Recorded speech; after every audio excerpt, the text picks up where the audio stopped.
2022 Hyundai Tucson US Spec revealed. The new Tucson's advancements aren't limited to styling and design only. The 2022 Hyundai Tucson will also come in both a hybrid and a plug-in hybrid variant for the first time in the US, adding power without sacrificing efficiency.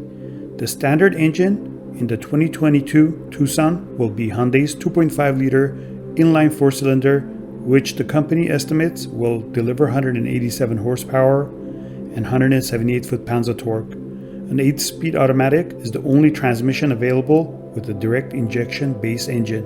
In front-wheel drive form, Hyundai expects a 20 mile per gallon combined rating, up from 25 in the current Tucson. However, a 2022 Hyundai Tucson hybrid will bundle a turbocharged 1.6-liter inline-4 with a 44.2 kilowatt electric motor and a 1.49 kilowatt-hour battery pack. Combined, the powertrain gives the electrified SUV 226 horsepower and 258 foot-pounds of torque, according to Hyundai estimates.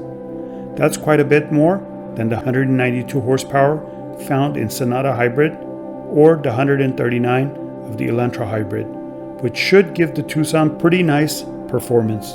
The Tucson Hybrid will get a 6-speed automatic and standard all-wheel drive with 30% better fuel economy than the conventional gas engine. 36 mpg combined is our estimate. The Tucson will get both front-wheel drive and HTRAC all-wheel drive, and the all-wheel drive has reportedly been improved with more driving modes in some markets, building on the outgoing Tucson's Eco, Comfort, Smart, and Sport settings.